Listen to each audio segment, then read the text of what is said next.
द्रौपदी मुर्मू की अगर हम बात करें तो जिस तरह से एनडीए ने उनको प्रत्याशी बनाया था, एक बड़ा दांव खेला था और आखिरकार जीत उन्हीं को मिली और पूरे देश भर में जश्न का माहौल है।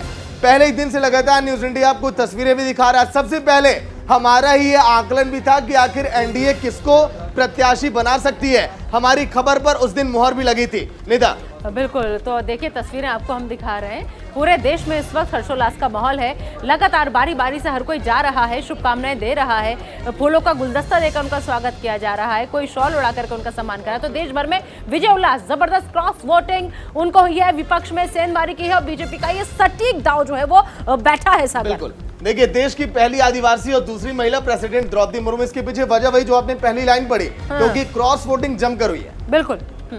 और मुर्मू को केरल से सिर्फ 1 और सिन्हा को 3 राज्यों से 1 भी वोट नहीं मिला है। ये जो फासला है ये भी बहुत गहरा है। मुर्मू के पक्ष में 121 विधायकों ने क्रॉस वोटिंग की है। क्रॉस वोटिंग है देखिए एक बड़ी वजह रही और परिणाम पूरी तरह से मुर्मू के पक्ष में आया।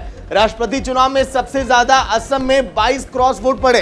असम की सियासत में हलचल हमने देखा था कुछ दिन पहले और यही वजह उसके पीछे लगता है। 17 विपक्षी सांसद भी मुर्मू के साथ खड़े नजर आए। तो कहीं ना कहीं कई सियासी दलों का उन्हें एकदम से समर्थन, 14 सांसदों ने मतदान नहीं किया। तो 14 सांसदों की संख्या ऐसी भी थी जिन्होंने अपने मत का इस्तेमाल नहीं किया।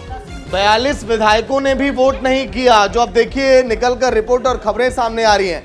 कई विधायकों ने वोट नहीं किया, कई जगहों पर क्रॉस वोटिंग और द्रौपदी मुर्मू को हर राज्य से वोट मिला है। एक बड़ी वजह, क्योंकि मुर्मू को आपने देखा 27 दलों का समर्थन मिला था और वोट के पीछे बड़ी वजह यही है। निदा, तो अनिला सिंह बीजेपी प्रवक्ता हमारे साथ जुड़ गई हैं, उनका रुख कर रहे थे। बहुत बहुत स्वागत है अनिला सिंह जी आपका। सबसे पहले आपको बधाई कि आखिरकार आपके कैंडिडेट, जिस उम्मीदवार पर भरोसा जताया बीजेपी ने और भारी मतों से जीत, पूरे देश भर में हर्षोल्लास का उत्सव। बिल्कुल, ये केवल एनडीए या मोदी सरकार या जिन लोगों ने सपोर्ट किया उसकी जीत नहीं है। मैं कहूँगी कि पूरे विश्व की महिला उपस्थिति थी और खासतौर से वो एक ऐसी महिला है उनको ये कहा जाता है कि कभी भी आगे आने नहीं दिया। उन्होंने वो करके दिखा दिया है। मोदी जी और पूरे सारे जितनी सरकारें, जितनी भी पार्टियां हैं, जिन लोगों ने सपोर्ट किया है, उनकी वजह से भारत में मोदी सरकार के समय महिलाओं को जो सम्मान मिल रहा है वो पहले कभी उस प्रकार का इस वर्ष की महिला को नहीं मिला। तो हमारी राष्ट्रपति जी हैं जो उनकी वजह से पूरे विश्व में भारत का एक बार फिर से प्रथम फहराया है। ढेर सारी बधाई, ढेर सारी शुभकामनाएं भारत के गौरव पर। अनिला सिंह जी, कहीं ना कहीं कहा यह जा रहा है कि बीजेपी ने एक आदिवासी चेहरा उतारकर, एक आदिवासी समुदाय से आने वाली महिला को उतारकर बहुत बड़ा मास्टर स्ट्रोक खेला है, जिसमें बीजेपी कामयाब भी नजर आ रही है। क्या वाकई में मास्टर स्ट्रोक था कि अगर आदिवासी महिला के साथ जाएंगे तो जीत हमारी तय?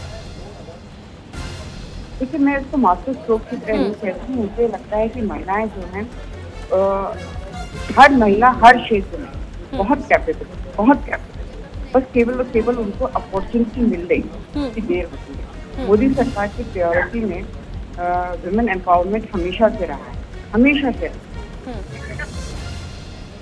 बिल्कुल, बहुत शुक्रिया अनिला जी, आप हमारे साथ जुड़ी और आपने खास बातचीत की। तो कुल मिलाकर देश भर में विजय जुलूस जो है बीजेपी की तरफ से निकाला जा रहा है। कहा जा सकता है कि देश के कोने कोने में उत्साह देखा गया है। इस वक्त मेरे साथ मेरे सहयोगी पीयूष जुड़ गए इसी खबर पर आगे की जानकारी के लिए।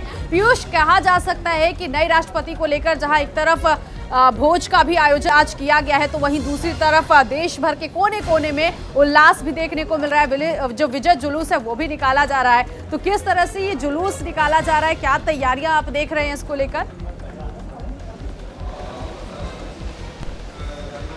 100 से ज़्यादा आदिवासी गांव में भारतीय जनता पार्टी इसे विजय उत्सव के तौर पर मनाएगी और इसके लिए व्यापक तैयारियां चल रही हैं। उसके साथ ही साथ आज का जो दिन है वो दिन बहुत खास है। सुबह से ही द्रौपदी मुर्मू, जो भारतीय जनता पार्टी एनडीए की कैंडिडेट थी प्रेसिडेंशियल इलेक्शन में, उनकी जीत के बाद सुबह से ही उनके घर पे केंद्रीय मंत्री और तमाम भारतीय जनता पार्टी के संगठन के बड़े पदाधिकारियों का आवागमन लगा हुआ है। लोग उनके आवास पर आ रहे हैं, उन्हें शुभकामनाएं प्रेषित कर रहे हैं। जिस तरह से ये पूरी जीत रही है, अगर निदा इस पूरी जीत पर एक नज़र हम डालें तो 3 राज्यों में तो यशवंत सिन्हा जो विपक्ष के उम्मीदवार थे उनका खाता ही नहीं खुला, 1 वोट भी नहीं मिला। एनडीए को सिर्फ केरल के पास लौट कर आऊंगा। अनुज यात्री कांग्रेस के नेता फोन लाइन पर। अनुज जी, स्वागत है न्यूज इंडिया में। अनुज जी आवाज मिल पा रही है? धन्यवाद। अनुज जी, क्या वजह इसके पीछे? देखिए, आप लोगों ने एक तो खुल के समर्थन नहीं किया, लेकिन इसके बावजूद विपक्ष की पार्टियों ने जिस तरह से क्रॉस वोटिंग की, जब ये कंफर्म लग रहा था पहले से कि यहाँ द्रौपदी मुर्मू की जीत है, फिर भी इस तरह के कदम क्यों उठाए जा रहे थे? यशवंत सिन्हा का बयान भी हमने सुना कई बार। अनुज जी, देखिए, ये कोई पहला प्रेसिडेंशियल इलेक्शन नहीं हुआ है देश में। 15th इलेक्शन देखा है और लगातार सत्ताधारी दल के कैंडिडेट के सामने विपक्षी दल के कैंडिडेट्स चुनाव लड़ते आए हैं। अधिकतर कांग्रेस के राष्ट्रपति कैंडिडेट जो है चुनाव जीतते हैं और भारतीय जनता पार्टी अन्य विपक्षी दल उनके सामने चुनाव लड़ाते हैं। और ये इसमें कहीं कोई चुनाव आयोग की कोई बाध्यता नहीं होती, इस तरह का कोई विप नहीं होता।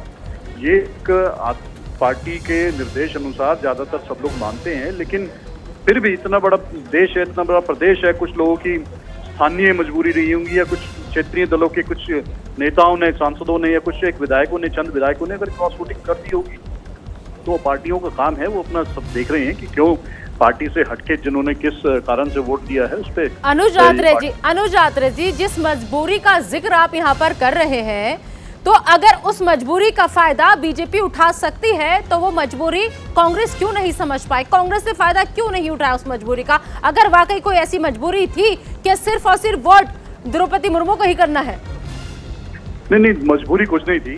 देखिए, ये तय माना जाता है कि जो सत्ताधारी दल है उनका कैंडिडेट की जीत सुनिश्चित रहती, राष्ट्रपति उनका ही जीतता है चाहे किसी भी पार्टी की सरकार रही। ऐसा कभी नहीं हुआ कि जो सत्ताधारी दल हैं उनके राष्ट्रपति के चुनाव हारे हो। लेकिन एक विचारधाराओं के एक लड़ाई के मद्देनजर ये, और देखिए, ये कोई चुनाव कोई व्यक्ति विशेष के खिलाफ नहीं लड़ा जाता, ना कोई किसी व्यक्ति विशेष के कोई खिलाफ होता है। राष्ट्रपति जब जो भी जीत जाते हैं उसके बाद वो महामहिम हो जाते हैं और सभी दलों को, सभी नेताओं को देश की जनता के लिए प्रथम नागरिक कहलाए जाते हैं और सबके लिए आदर और सम्मान की दृष्टि से देखा जाता है, फिर वो राजनीतिक नहीं रह जाते। ठीक है अनुज जी, नीतू बोल रही हूँ मैं। सवाल मेरा आपसे एक ये भी बहुत इंपॉर्टेंट है कि राष्ट्रपति चुनाव तो हो गया, लेकिन अब तो नंबर उपराष्ट्रपति चुनाव का है। तो ऐसे में जहां एक तरफ आप लोग लगातार कह रहे हैं कि एकजुट है, हम एकजुट हैं राष्ट्रपति चुनाव के वक्त भी, और अब देखिए उपराष्ट्रपति चुनाव के वक्त भी ऐसा लग रहा है कि एकजुट नहीं है विपक्षी दल, तो क्या ऐसे में नहीं लगता आपको कि इस वक्त भी समझने की जरूरत है, क्योंकि उपराष्ट्रपति चुनाव भी बहुत नजदीक है? देखिए, उपराष्ट्रपति चुनाव इस बार बिल्कुल ही एक नए तरीके से होने जा रहा है, क्योंकि भारतीय जनता पार्टी ने अपनी संघ की विचारधारा के कैंडिडेट को चुनाव लड़वाया है, उतारने जा रही है उपराष्ट्रपति के चुनाव के लिए।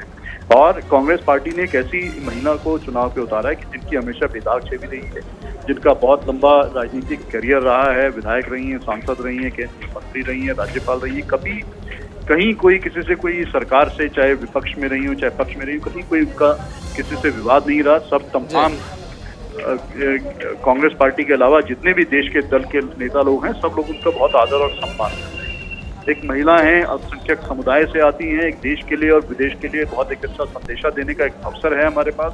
हम तो सत्ताधारी दलों के नेताओं से भी ठीक है अनुज जी, बने रहिएगा। संजय सरकार टीएमसी के नेता भी फोन लाइन पर जुड़ गए। संजय जी, स्वागत है न्यूज इंडिया में। धन्यवाद आपको। संजय जी, आप लोगों ने पूरा बकायदा मंथन किया था, सर्वदलीय बैठक आप लोगों ने की थी सभी विपक्ष की पार्टियों के साथ कि यशवंत सिन्हा को चुनावी मैदान में उतारें और एनडीए को टक्कर दें, लेकिन सर कुछ भी काम नहीं है आप लोगों के? नहीं, काम नहीं है बोलना गलत हो जाएंगे। हम लोग भी काफी वोट मिले हैं, ये नहीं है 208 सांसद को वोट मिले हैं। बाद बाकी जो 100 सांसद रहे तो हम लोग को खिलाफ भी गए हैं, लेकिन उसको कारण भी आपको मालूम है, ईडी और सीबीआई। भारतीय जनता पार्टी के 2 विंग हैं, एक विंग मतलब राइट विंग है आपको, मतलब सीबीआई ईडी, दूसरा विंग है सीबीआई। इनको अलावा आप देखिए जगनमोहन रेड्डी को भी जाएंगे तो उसको भी पहले से ईडी सीबीआई मैटर रह चुका है। हेमंत का पीछे पैर पड़ चुका है, हेमंत सोरेन को पीछे पंकज मिश्रा जी को अरेस्ट किया है, आपको मालूम है। तो कहीं दबाव देके महाराष्ट्र में तो ईडी सरकारी गिरा दिया, ईडी सीबीआई सरकारी गिरा दिया, आपको मालूम है किस स्थिति और किस हालात में चुनाव हुआ है। संजय सरकार जी, इस हिसाब से तो फिर कोई और सरकार कभी बना ही नहीं पाएगा, आप लोग भी कभी सत्ता में नहीं आ पाएंगे, ईडी का जोर तो वहां भी चलेगा। बड़े बात है, लोकतंत्र में ईडी और सीबीआई दफ्तर तो रह जाएंगे, लेकिन लोकतंत्र में मतलब जो कोई ज्यादा दिन नहीं रहता है, जाना तो इनको पड़ेंगे। लेकिन ये सीडीआई ये भी मैराथन जैसे दौड़ेंगे बीजेपी को पीछे भी, और बीजेपी को मैराथन जैसे दौड़ने पड़ेंगे इसी सीबीआई ईडी को। मैं आपको हकीकत बता रहे हैं आपको। और जो चुनाव हुए, नतीजा जो है, हम लोग को नतीजा में पूछ रहे हैं, बहुत आगे हम लोग दिखाई दिए हैं। आने वाला पल में 24 में नरेंद्र मोदी को सरकार बिल्कुल जा रहा है। मतलब कि संजय जी, क्रॉस वोटिंग के पीछे वजह क्या ईडी और सीबीआई का डर है क्या, ये कहना चाहते हैं आप? देवेंद्र फडणवीस बोला है ईडी सरकार है, महाराष्ट्र में जाके बोला था जब सरकार गठन किए थे, तो वो मीनिंग में नहीं बोला था। एक शिंदे, एक संजय सरकार जी, ममता बनर्जी को तो आपको पता ही होगा किससे ताल्लुक है उनका। वो तो खुद अब अगर हम बात करें उपराष्ट्रपति की सीधा समर्थन दे रही है, क्या वहाँ पे भी डर है क्या ईडी या सीबीआई का? नहीं, देखिए एक्चुअल में क्या है, कांग्रेस हम लोग से कुछ बातचीत नहीं किया है। मैं हकीकत बता रहा हूँ ना, बातचीत लास्ट मोमेंट में बोला ये मार्गारेट आल्बाजी कैंडिडेट है। हम लोग भी एक सर्वभारतीय दल है ना, हम लोग भी तो ऑल इंडिया पार्टी है, हम लोग को भी तो बुलाना चाहिए। हम लोग से ना सलाह मशवरा कुछ नहीं किया, शरद पवार जी डिक्लेयर कर दिया है, तो उस मामले में हम लोग किसी को पक्ष में भी नहीं जाएंगे, विपक्ष में भी नहीं जाएंगे, हम लोग न्यूट्रल रहेंगे, न्यूट्रल रहना है जी। चलिए ठीक है संजय जी, बहुत बहुत शुक्रिया। न्यूज इंडिया में बातचीत के लिए वक्त थोड़ा कम है।